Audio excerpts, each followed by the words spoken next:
All right, so just a little video, just to show anyone that else just wants to do this, what the inside of the stator cover looks like. So I just took it off, and remember, this is the last component that I saw that was there. There was a failure point in the circuit when I went to go crank it up after the swap.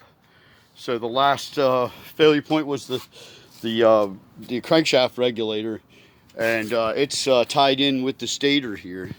So it's on the same harness, like I said in the last video, and so therefore it's best just to replace the whole stator assembly with it instead of splicing it on, I believe.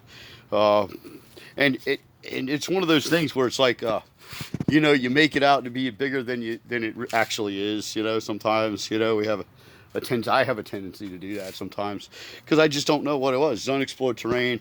I've never opened up a stator cover, and it's not as big of a deal as I thought it was going to be. Yeah, when you pull this cover off, these gears might fall out, you know, and they did with me, but they're easy to put back in. You kind of got to put the gear back in and then put the pin in. I don't know, you'll figure it out. It's not rocket science on that.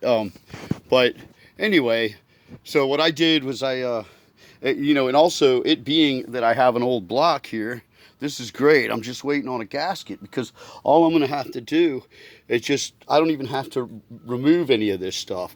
I mean, I can just use the whole cover and just put that right back on to the new engine because this whole assembly is good on the old block. So, you know, I don't even have to dismount this from the other block and the whole stator, you know, all that to the new block when I got one, you know, right here. So it's all together, and that's going to make it easy. I'll just you know, clean up this little gasket a little. It's already got the little sleeves to line it up with right here. And you know, so what I did was when I pulled these things out, I remembered where the oil cap was. So on the oil cap, it's right, you know, it's right there. And I started with the bolts. I took them out and put them in line, and look at that. Hold this little milk crate holds them. I started at the cap, went, you know, clockwise around the bolt pad. You probably don't need to because they're all the same length, but you know, a little OCD on that. Maybe it might help have it tightened down a little better, having the same bolts go in. I don't know, but anyway, they're all in sequence here in the milk crate from the oil cap. So I'll know where to put those back in, and yeah, this is going to be easy. Yeah, I'll just snap this back on with the clean gasket and some gasket sealer, and run that wire back there. Boom, boom, and you know, this shouldn't be bad. I'm just waiting on a gasket, and I think this thing will crank up. And like I say, I'm not a mechanic here. I don't pretend. I just pretend to be in my driveway. So I'm not pretending to be anything. That's why I call it "If I Can Do It" on my channel, because I'm just doing this in my driveway. I'm a Parks and Rec guy. You know, I've learned just enough throughout my construction history just to know a little bit of everything, just about everything, but just enough to either get me in trouble or fix what I'm working on.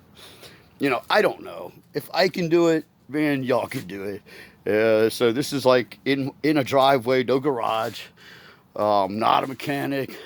I'm kind of learning a lot of this, winging a lot of it as I go. There's a little information I had known from working on them before, but like I said, I had some guidance online, which is really appreciated. It kicked me back into that mechanical thinking mode, and I really appreciate that. That really helped me out a lot and got me going. Great group of guys over there at the V-Star group.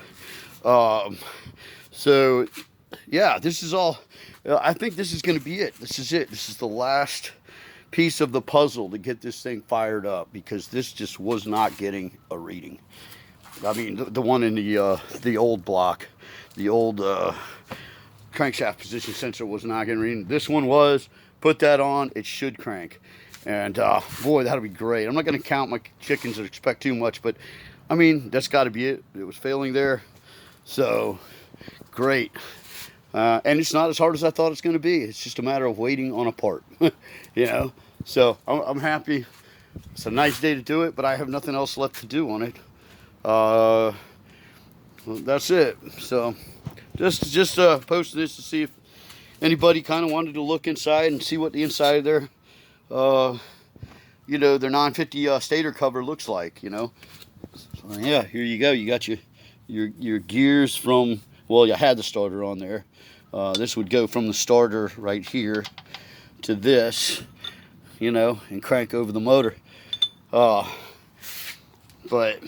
those two gears, like I say, they'll fall out, but they're easy to put back in. If they don't fall out, it's great too. But yeah, this is going to be a simple matter of a gasket and snapping it back on and running that wire in. Man, hopefully this thing will crank back up. It's not going to be too bad. You know, I was hesitant on downgrading to these 950s from the 1300 I had. But when I went and test drove this thing, man, you could tell it just outperformed the 1300, you know. But, you know, my 1300 was carbureted. It was a Honda. It was carbureted. And this thing here would smoke it. I mean, it just, because it's fuel injected. So that's why I'm guessing it's a little quicker.